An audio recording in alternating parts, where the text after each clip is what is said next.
அன்பார்ந்த நேயர்களுக்கு வணக்கம். நான் உங்கள் மதுசூதனன் கலைச்செல்வன். தினமொரு கதை நிகழ்ச்சியில் இன்று உங்களை சந்திப்பதில் மகிழ்ச்சி கொள்கிறேன்.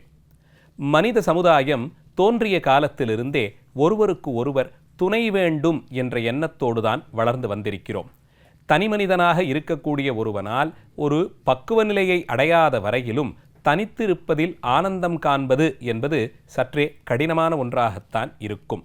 புலன்களால் பின்னப்பட்டிருக்கக்கூடிய இந்த உடம்பு தனக்கான ஒரு துணையை தேடிக்கொண்டு, அந்த துணை பெற்றவர்கள், உடன் பிறந்தவர்கள், மனைவி, கணவன், பிள்ளை, நண்பர்கள், சுற்றத்தார்கள், உறவினர்கள் என்று இப்படி பலதரப்பட்டும் பல்கி பெருகி ஒருவரோடு ஒருவர் கொண்டும் கொடுத்துமாய் பழகி உணர்ச்சிகளால் ஈர்க்கப்பட்டு இப்படி இருக்கக்கூடிய ஒரு அமைப்பைத்தானே நாம் எப்போதும் நாடியிருக்கிறோம்.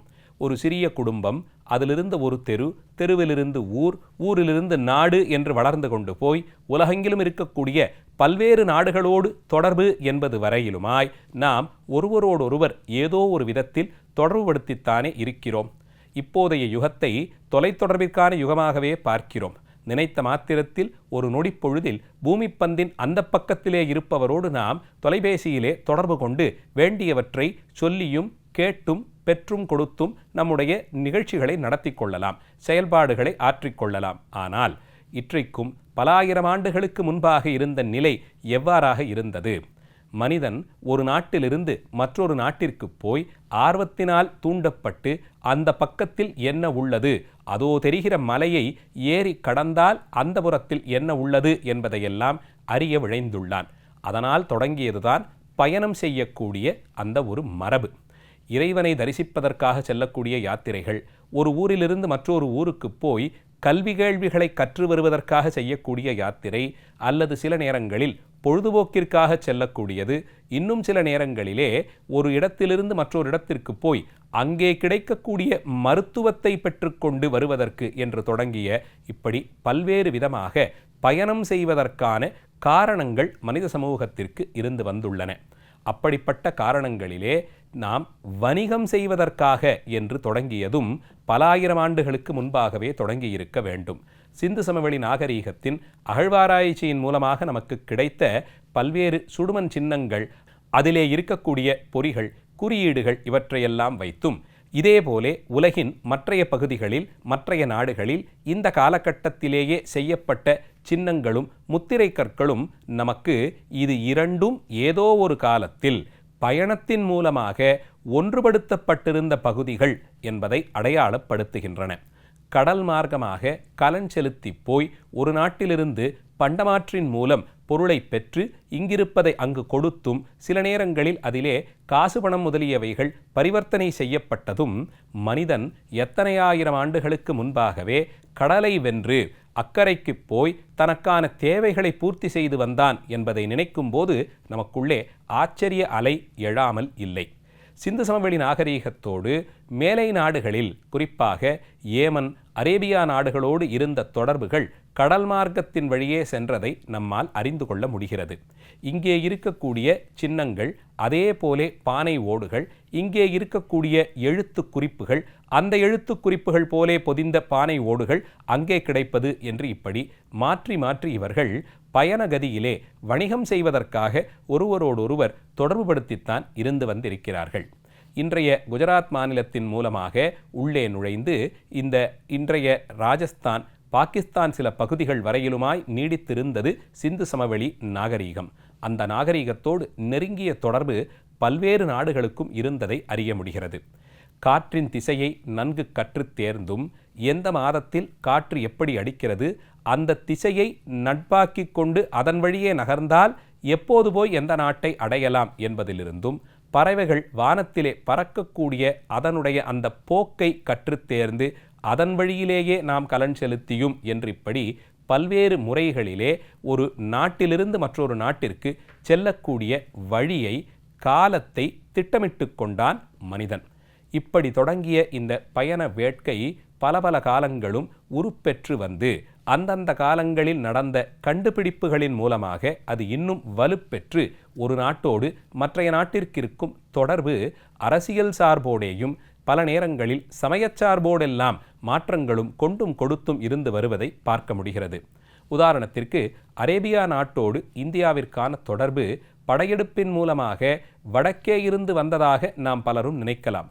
ஆனால் பாரசீகம் முதலியவற்றோடு கூட அந்த கலாச்சாரத்தோடு கூட தொடர்புடைய அரேபிய மக்கள் முதலில் தென்னிந்தியாவில், அதிலும் குறிப்பாக மேற்கு கடற்கரையோரமாக இன்றைய கேரளா, கர்நாடகம், கொங்கன் பகுதிகளின் மூலமாகத்தான் முதலில் இந்தியாவிற்குள் வந்தார்கள் என்பதை அறிய நாம் ஆச்சரியப்படலாம்.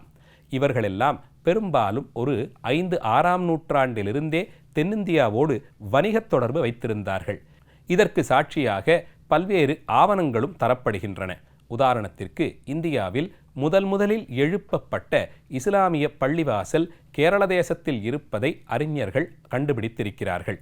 சேரமான் பெருமான் பேரிலே அறியப்பட்ட அந்த மசூதித்தான் முதலில் இங்கே கட்டப்பட்ட இஸ்லாமிய பள்ளிவாசல் என்று கொள்ளப்படுகிறது. இப்படி வணிகத் தொடர்பிற்காக வந்தவர்கள் அவர்களுடைய சமயப்பணியை செய்வதற்கு, வழிபாடு செய்வதற்கு என்று ஏற்படுத்தப்பட்டது. இன்னும் காலம் செல்ல செல்ல இவர்கள் ஆண்டில் இத்தனை மாதங்கள் இங்கே இருப்பது, சில மாதங்கள் அங்கே இருப்பது என்று இப்படி மாறி மாறி இருந்து வரக்கூடிய வழக்கத்தை பார்த்து அவர்களை மாப்பிள்ளைமார்கள் என்று, நாம் மாப்பிள்ளையானவர் அவ்வப்போது வீட்டிற்கு வந்து செல்வது வழக்கம் அல்லவா, அந்த நிலையில் வணிகத்தின் மூலமாக ஏற்பட்ட அந்த உறவின் முறையை கருத்தில் கொண்டு அவர்களை மாப்பிள்ளைமார்கள் என்று அழைக்கக்கூடிய வழக்கம் கூட இருந்து வந்திருப்பதை பார்க்கிறோம். 12ஆம் நூற்றாண்டு வாக்கில் இங்கே பிரபலமடைந்த விக்ரமாதித்யன் மற்றும் வேதாளத்தினுடைய கதையை போலேயே அங்கேயும் கதைகள், அதுவும் ஒரு அரசன் ஒருவன் ஒரு வேதாளத்தின் துணையோடு பெரும் பதவிகளை அடைந்ததை போன்ற கதைகளையும் அங்கேயும் வைத்திருக்கிறார்கள்.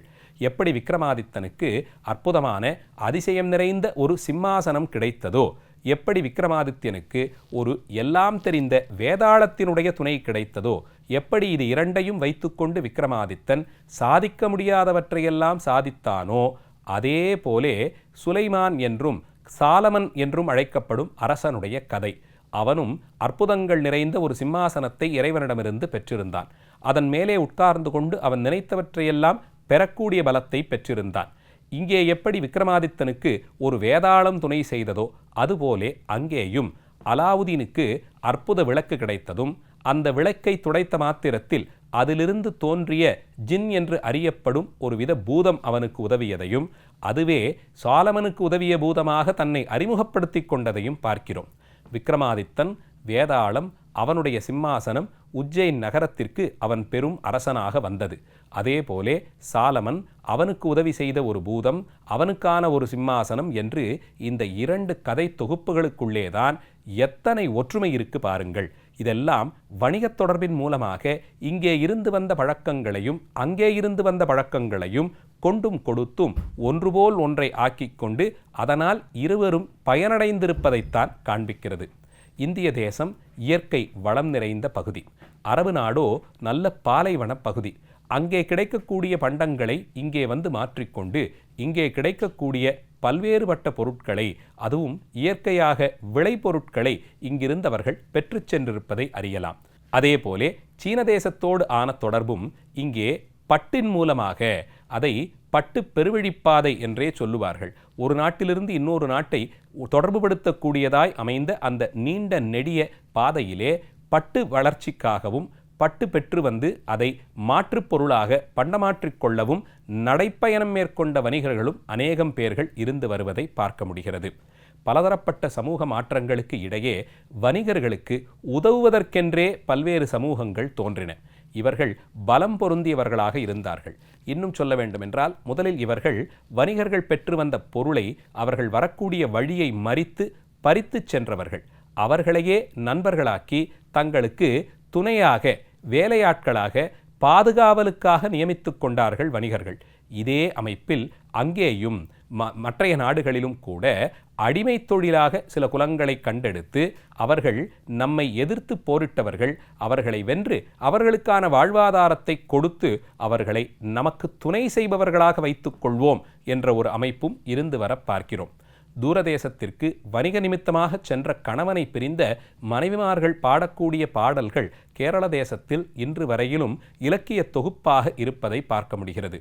அதேபோலே பாரசீக மொழியிலும் வணிகத்திற்காக கடல் கடந்து சென்ற கணவன் என்று மீண்டும் வருவான், அவனோடு நான் மறுபடியும் இன்பமாக கூடியிருக்கக்கூடிய காலம் எப்போது என்று நினைத்து பாடக்கூடிய பாடல்களும் இருக்கின்றன. இப்படி வணிகத் தொடர்பின் மூலமாக நாடுகள் ஒன்றோடொன்று பின்னி பிணைந்து அதன் மூலமாக கலாச்சார பண்பாட்டு சமய ஒருமைப்பாடும் ஏற்பட்டு கொண்டும் கொடுத்தும் இவர்கள் இருந்து வந்திருப்பதை மிக அழகான காரணங்கள் மூலமாக பார்க்க முடிகிறது. இந்தியாவிற்கு ஒட்டகங்களும் குதிரைகளும் அரபு நாடுகளிலிருந்து வணிகத்தின் மூலமாக பெறப்பட்டதை பல்வேறு கதைகளின் மூலமாக அறியலாம். உதாரணமாக மாணிக்கவாசகருடைய புராணத்திலேயே வெளிநாடுகளிலிருந்து வந்த நல்ல உயர்ந்த ரக குதிரைகளை கடற்கரை துறைமுகத்திலிருந்து பெற்று வருவதற்காக வேண்டித்தான் மதுரையிலிருந்து இவர் கிழக்கு கடற்கரை நோக்கி செல்லுகிறார். அப்படி வந்த குதிரைகள் எல்லாம் நல்ல சுழிசுத்தத்தோடு இருந்ததையும் புராணங்கள் சொல்லுகின்றன. இப்படி பல நூற்றாண்டு காலங்களாக குதிரை வணிகம், ஒட்டகத்தின் மூலமாக பொருட்களை சுமந்து செல்வதற்கு அவற்றை வணிகம் செய்வது என்று அரபு நாடுகளோடான தொடர்பு வணிகச் சார்புடையதாகத்தான் முதலில் தொடங்கி இருக்கிறது. அப்படி தொடங்கிய அந்த தொடர்பு பின்னாளில் பல்வேறு நிலைகளில் மாற்றம் கொண்டு வரக்கூடிய வணிகர்கள் கப்பல்களை கொள்ளையடிக்கக்கூடிய கொள்ளையர்கள் பாதிக்கடலில் அதை தங்களுக்கானதாக ஆக்கிக்கொண்டு அவர்கள் வணிகர்கள் போலே வந்து பல்வேறு அட்டூழியங்களை செய்த கதைகளையும் பார்க்க முடிகிறது. குறிப்பாக கொங்கன் பகுதி தொடக்கமாக மேற்கு கடற்கரை பகுதிகளிலே இன்று வரையிலும் அப்படி நிகழ்ந்த அட்டூழியங்கள் பலதையும் ஆவணப்படுத்தியும் பாடல்களாக பாடியும் அதனால் நிகழ்ந்த கலாச்சார பண்பாட்டு சமய மாற்றங்களையும் கூட மக்கள் நினைவில் வைத்து கொண்டிருக்கிறார்கள்.